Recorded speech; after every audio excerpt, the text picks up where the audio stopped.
diffuser la conférence. Donc, la conférence, ça va être en anglais et en français. Donc, on va diffuser comme elle va se présenter à Montréal. Et pour la réunion par après, on va pouvoir faire ça en français et en anglais. C'est moi qui vais animer. Donc, si les gens veulent parler en français, poser des questions en français, on va pouvoir animer. Donc, il va y avoir une composante en français aussi pour les gens, pour que ça reflète vraiment notre communauté. Thank you. Merci. You're a pretty civilized crowd, so you probably don't need much moderating, but if you have questions for Bernadette, she'd be pleased.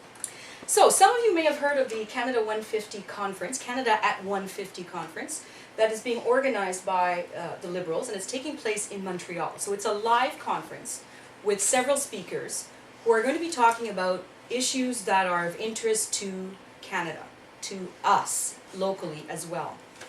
And what's interesting about this is that we're going to actually have conversation and talk about ideas. You know, I've said this before, when you're in opposition, you obviously criticize and oppose, but part of your role too is to think and to talk and to listen and to bring forward ideas and encourage people to think about where we're going to be in the future.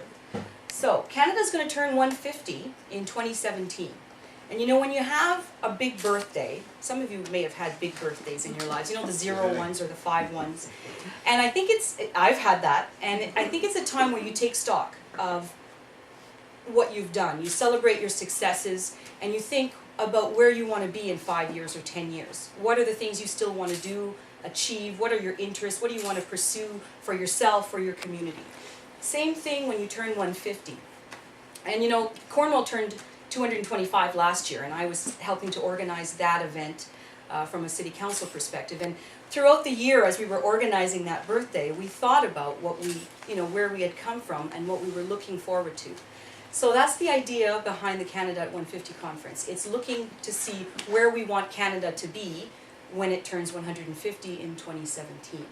People will be at that conference, but what we want to do is do a live stream of that conference here. And we'll focus on 2 sessions on the Saturday morning, and we'll have that at NAV Canada from 9 till 2:30. So we'll focus on a couple of issues I'll tell you about. And then what we want to do is invite people to hang around and have a casual conversation, sort of a town hall meeting, and talk about and react to what we've heard during these sessions. And I want to point out that the speakers that are all part of this conference are from all different perspectives, all different political perspectives, all different parties. So this isn't about a partisan discussion. It's about welcoming ideas from all different perspectives. And so that's very interesting too. In this day and age, you can't just be focused on one party. You have to be looking, especially when you're talking about ideas, you have to be focusing on what's best and what are the best ideas for the country to move us forward. So we're going to tap into that conference and focus on pensions and healthcare, and I'll tell you a little bit more about that. And then after that, have a town hall session where people can, because this conference goes from Friday, March 26th, to Sunday, March 28th. So anybody who wants to be at home and participate online, that's fine too.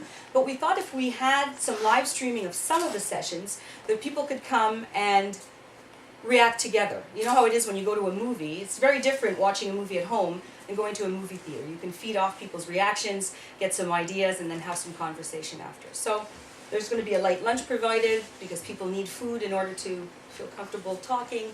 And then we'll have some kind of discussion. And I think the concept of the town hall, I like that idea, and I think I'd like to take that further as we move forward this year.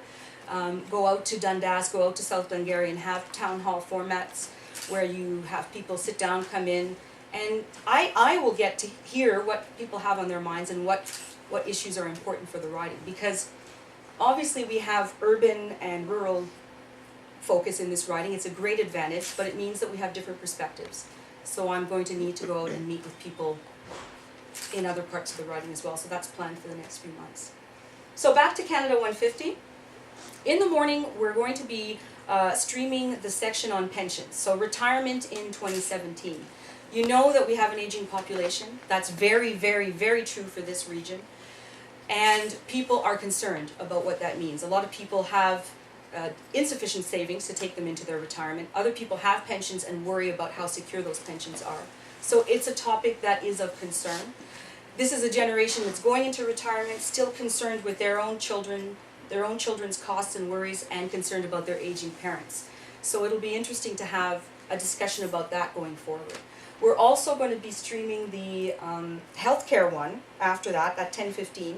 And that one is going to be interesting too, because as you know, healthcare is consuming more and more and more of our budgets.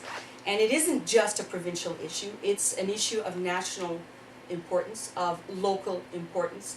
And we have to make sure that we're talking about it. And not just from a perspective of, okay, we're all aging and we're going to put pressure on the system, but what do we do in terms of prevention around healthcare? You know, what do we do to constrain those costs?